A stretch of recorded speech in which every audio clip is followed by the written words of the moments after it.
এভাবে কাঁপাকাঁপি শুরু করিস না। আমার নিজেকে কন্ট্রোল আনতে কষ্ট হচ্ছে। এসেছিলাম তোকে হলুদ লাগাতে, কিন্তু তুই তো দেখছি আমার ইজ্জত হরণ করে ছাড়বি। কানের কাছে জাঙ্কুকের বলা কথাগুলো পৌঁছাতেই তে জাঙ্কুকে আবারও ধাক্কা দেয়, পিছন দিকে ঘুরে দাঁড়ায়। হলুদ লাগানো শেষ, এবার আসুন। তের কথায় জাঙ্কুক ঠোঁট কামড়ে হাসে। বেশ, যাচ্ছি। তবে বিয়ের পর ফার্স্ট চুমুটা আমি তোর গলার তিলটাই দেবো, এটা আমি বড্ড জ্বালাই। জাঙ্কুকের কথায় তে কিছু বলে না। তের অবস্থা বুঝতে পেরে জাঙ্কুক নিঃশব্দে হেসে যেভাবে এসেছিল সেভাবে বেরিয়ে যায়। জাঙ্কুক বেরিয়ে যেতেই তে মাথা তুলে তাকায়, নিজের আটকে রাখা শ্বাস ছেড়ে দেয়। হঠাৎ হাতটা কোমরে রাখতে এক গাদা হলুদ লাগে হাতে। তে হাতের দিকে তাকিয়ে আনমনে হেসে ওঠে, অতঃপর ঠাস করে বেড়ে শুয়ে হেসে ওঠে। বিড়বিড় করে বলে, পাগল একটা। বধূবেশে বসে আছে তে। আশেপাশে ইয়নজনরা একের পর এক ইয়ার্কি করছে। জেফ সেওজন কাজে ব্যস্ত থাকায় বসে আড্ডা দিতে না পারলেও একটু পর পর এসে নিজের বিখ্যাত কুখ্যাত চোখ দিয়ে যাচ্ছে। বেচারিতে দাঁতে দাঁত চেপে এদের সব সহ্য করছে আর মনে মনে জাঙ্কুকের গোষ্ঠী উদ্ধার করছে। কাল রাতে জাঙ্কুক যখন তে রুম থেকে বেরিয়েছিল তখন এদের সামনে পড়েছিল, আর সেই নিয়ে রাত থেকে শুরু হয়েছে এদের বাদরামি। তে মাঝে মধ্যে ভেবে পায় না ওর মতো মেয়ে কিভাবে 5 বাদার বেস্ট ফ্রেন্ড পেল। অবশ্য তে রাগ সহ্য করে এরা বলেই বোধহয় এখনো ফ্রেন্ডশিপ ঠিক আছে। অন্য কেউ হলে হয়তো সহ্য করতো না। এর তে জান আমার, বল না কাল রাতে কি করলি। ইয়ানজনের একই কথায় তে এবার বিরক্ত হয়ে পিঠে একটা কিল বসায়। হঠাৎ বাইরে থেকে চেঁচামেচির আওয়াজ আসতেই সবাই কৌতূহলী হয়। তখনই সোমিয়া সানা দৌড়ে আসে। বর এসেছে। ইয়া যাবো, চলো গেট আটকাবো তো, চলো। সোমের কথায় সবাই সাই দিয়ে বেরিয়ে যেতে নিলে সোমি থেমে যায়। সোমি দুষ্টু এসে তের সামনে এসে দাঁড়ায়। এখন মাল মাইরে তোমার বড় আপু, পুরাই সুপারস্টার লাগতেছে। নিচে গিয়ে দেখো মায়াগুলো চোখ দিয়ে গিল্লা খাইতেছে। সোমের কথায় আর ফেসের ভঙ্গিমায় তে না চাইতেও হেসে দেয়। বলে হলো 50,000 টাকা, এটা কি বিয়ে বাড়ি নাকি ডাকাত বাড়ি? বারে, এটা আমাদের শালেগত অধিকার। আর কি এমন চেয়েছি? কেবলমাত্র 50,000 টাকা। আহা, কেবলমাত্র 50,000। 50-এর পর কয়টা শূন্য বসলে হাজার হয় এটা জানেন? কেন জানবো না? আমাদের কি অশিক্ষিত মনে হয় নাকি? শিক্ষিত তো মনে হচ্ছে না। কি এত বড় অপমান! বিয়ে দেব না এমন ছেলের কাছে আমরা। হ্যাঁ, এমন ডাকাত ফ্যামিলির মেয়ে আমরাও নেব না। আমাদের ছেলে কি সস্তা নাকি? তো আমাদের মেয়ে বুঝি সস্তা? আহা, ঝগড়া করতেছেন কেন বিয়ান সাহেব? কথা তো হইতেছে একটা হালয়া, এর মাঝে বিয়ে না করার কি আছে? বেচারা দুলা ভাইয়ের মুখটা তো দেখেন, বিয়ে দিবেন না হইনে মুখ শুকায় শুটকি মাছ হয়ে গেছে। এভাবেই ওদের কথা কাটাকাটি হতে থাকে। শেষমেশ মেয়েদের কাছে হার স্বীকার করে টাকা মেটে ভেতরে আসে ওরা। তোমরা কি খেয়ে নাও, পরে বিয়ের কাজ শুরু হবে। সবাই খেতে চলে গেলে সুগা দুষ্টু হেসে কোণে ভাইয়ের লুক চেঞ্জ করে বরের বন্ধুর লুকে আসে। কি ব্রো, ফিল কেমন? পুরো করলাম আর খা। এমা কেন? কি কেন? এখন অব্দি দেখে একবারও দেখলাম না। লজ্জা রাখ, আমি সম্পর্কে তো সম্বন্ধী হই। আমি লজ্জা রাখলে ইহজনমের মামা ডাক শুনতে পাবি না। তুই কি চাস ভিটামিন মামার অভাব বোধ করতে? কথাটা বলার পরপরই হঠাৎই দুজনই উচ্চস্বরে হেসে ওঠে। এই মুহূর্তটা জিহব ক্যাপচার করে নেয়। পর্দার এক পাশে জাঙ্কুক বসা। কিছুক্ষণ পর কাজী সাহেব কবুল বলতে বলে প্রথমে জাঙ্কুক এবং পরে তে আস্তে ধীরে কবুল বলে দেয়।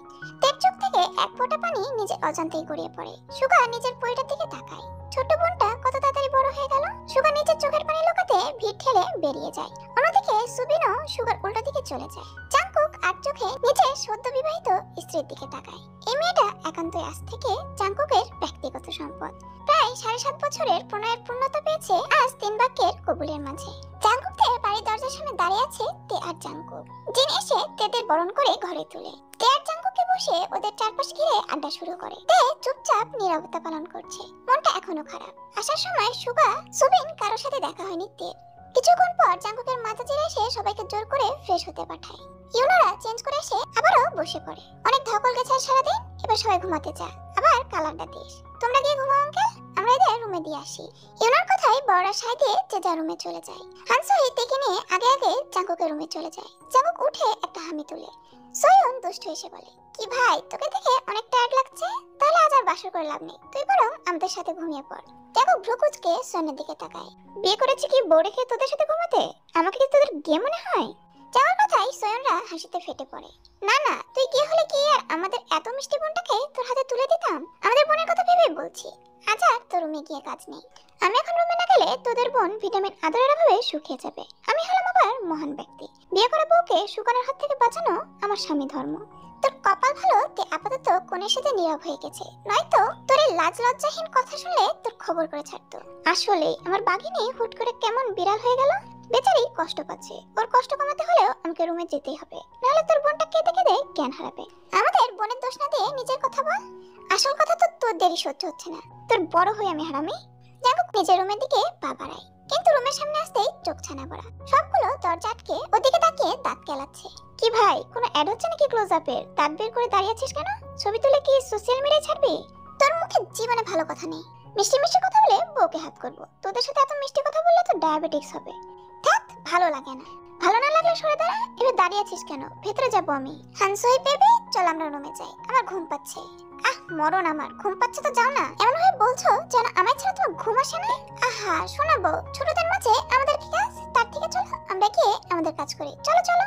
হানসইকে কিছু বলতে না দিয়ে সংকাং হানসইকে টেনে নিয়ে চলে যায়। বাকিরা হাসতে হাসতে ওদের যাওয়ার জন্য জায়গা করে দেয়। তখন এই ফাঁকে রোজকে দরজার পাশ থেকে টান দিয়ে সরিয়ে রুমের ভিতরে ঢুকে দরজা আটকে দেয়। পুরো কাহিনী বুঝতে পেরে বাইরে সবাই চেঁচিয়ে ওঠে, শালা দরজা খোল, হারামি দরজা খোল বলছি। তুই এত বড় প্রতারণা করলে একবার হাতের কাছে পাই, তোর একদিন কি আমাদের যতদিন লাগে। চাপ বাবা, আমার কি দোষ? তোরা জায়গা দিলি, আমি চলে আসলাম। বাসর করার আগেই কারেন্ট যাইবো কাজ দেখে নিস। তুই যতবার তের দিকে এগিয়ে যাবি ততবার তোর পাবে, বজ্জাত পোলা। সোয়ানার কথা শুনে জাঙ্কুক হাসতে শুরু করে। সোয়ানা আর ইউনো রাগে কিরমির করে দরজায় লাথি দিয়ে জাঙ্কুকে বকতে বকতে চলে যায়। জাঙ্কুক হাসতে হাসতে পিছনে তাকিয়ে চমকে যায়। মা গো! জাঙ্কুকের চেঁচানোতে তের ভ্রু কুঁচকে যায়। বোকা বোকা গলায় শুধায়, কি হলো? এভাবে ভূতের মতো তাকিয়ে আছো কেন? ভয় পেয়েছি তো। বাহ বাহ, এখন ওকে ভূত লাগে? কথা নাই আর। কি আজব, কি আশ্চর্য। তেজান তেজান, রাগ তুলবা না, রাগ তুলবা না। মজা করছো আমার সাথে? মজা করছো আমার সাথে? জাঙ্কুক থেমে যায়, ঠোঁট কামড়ে তের দিকে তাকায়। জাঙ্কুকের দেখা দেখি তেও ঠোঁট কামড়ে জাঙ্কুকের দিকে তাকায়। জাঙ্কুক ভ্রু কুঁচকে তের দিকে তাকায়। তেও সেম কাজ করে। জাঙ্কুক এবার ঘাড় বাঁকিয়ে বাঁকা হাসে। আমাকে চালানো হচ্ছে। চালানো কাহাকে বলে, ইয়া কত প্রকার ও কি কি, এখন আপনি বুঝতে পারবেন। জাঙ্কুক মুখ টিপে হাসি আটকে মাথার চুলগুলো নিয়ে খেলতে শুরু করে। তেও সেম কাজ করে।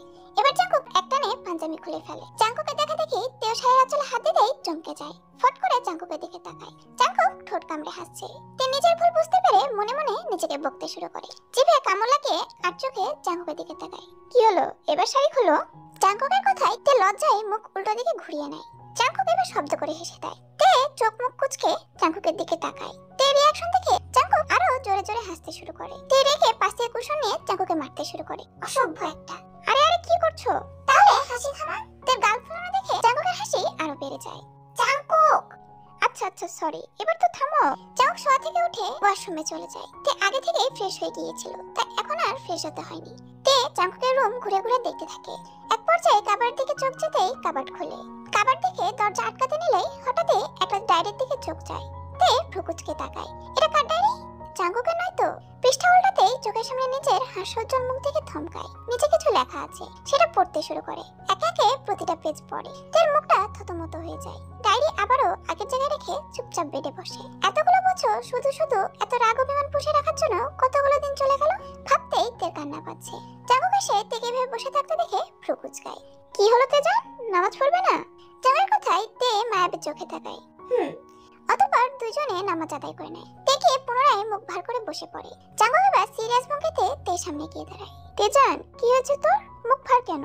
বাড়ির কথা মনে পড়ছে? কথা বলবে ওদের সাথে? না, রাত হয়েছে, চলো ঘুমাই। আগে বলো কি হয়েছে? আচমকা তে জাঙ্কুকের কোমর জড়িয়ে ধরে। জাঙ্কুক চমকে যায়। সরি? কেন?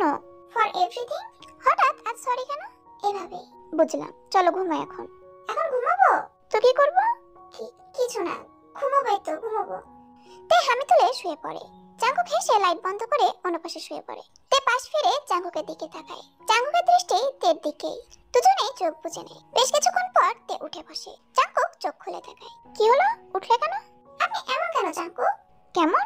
আমি আপনাদের বাড়িতে আজ নতুন, আমার ঘুম আসবে না, এটাই স্বাভাবিক। আপনি আমাকে রেখে ঘুমাচ্ছেন কেন? জাঙ্কুক ফোঁস করে শ্বাস ছাড়ে। তের হাত ধরে হেঁচকা টেনে নিজের বুকের উপর ফেলে। তে চমকে জাঙ্কুকের দিকে তাকায়। জাঙ্কুক তের কপালের চুলগুলো কানের পিছে গুজে দিয়ে তের মাথা নিজের বুকে চেপে ধরে। এবার ঘুমাও। তে মুচকি এসে দু হাতে জাঙ্কুককে জড়িয়ে ধরে। সকাল সকাল প্রতিবেশীর সামনে তে মাথা নিচু করে বসে আছে। প্রতিবেশী 3-4 জন মহিলা তীক্ষ্ণ দৃষ্টিতে তের দিকে তাকিয়ে আছে। তে অস্বস্তি নিয়ে আর চোখে রোজদের দিকে তাকাচ্ছে। জাঙ্কুক এখনো ঘুমাচ্ছে। তে ভেবে পায় না কাল সারা রাত ঘুমিয়েও কিভাবে এতক্ষণ ঘুমাচ্ছে। হঠাৎ ওদের মধ্যে একজন মহিলা বলে ওঠে, তা মেয়ের গায়ের রংটা আরেকটু ফর্সা হওয়া দরকার ছিল, নাকটাও কেমন বোচা যেন। অন্য আরেকজন বলে ওঠে, তা মেয়ে কি রান্না বান্না জানে নাকি সারাদিন শুধু গোলাগুলি করবে? দেখে তো মনে হয় না রান্না বান্নার কাজ বা ঘরের কাজ জানে। তা জাঙ্কুকের মা মেয়ের চরিত্র কেমন জেনে নিয়েছো তো? মনে তো হয় না ছেলের বউয়ের হাতে রান্না খেতে পারবে বলে। মেয়ের বাবা মা কি শিক্ষা দিয়েছে? শুনেছি ছোটবেলায় নাকি মারা গেছে। বাবা মা ছাড়া মেয়ের চরিত্র আর কতই ভালো হতে পারে। ড্রয়িং রুম জুড়ে পিনপন নীরবতা। জিনরা হতভম্ব দৃষ্টিতে তের দিকে তাকিয়ে আছে। একপাশে ইউনোরা সবাই দাঁড়িয়ে আছে। সবার মনে রাগ থাকলেও চোখে ভয়। তের দৃষ্টি এখনো মেঝেতে। হাবভাব দেখে বোঝার উপায় নেই তের মনে কি চলছে। চাও কেবলই এদিকে আসছিল। মহিলার কথাই ওখানে পা থেমে যায়। রাগান্বিত দৃষ্টিতে মহিলাদের দিকে তাকায়। চাকু কিছু বলার জন্য মুখ খুলতে নিতেই তে আলতো হেসে মাথা উঁচু করে তাকায়। তের মুখের ভাবভঙ্গি দেখে সবাই কেঁপে ওঠে। ফর্সা মুখটা ইতিমধ্যে লাল বর্ণ ধারণ করেছে।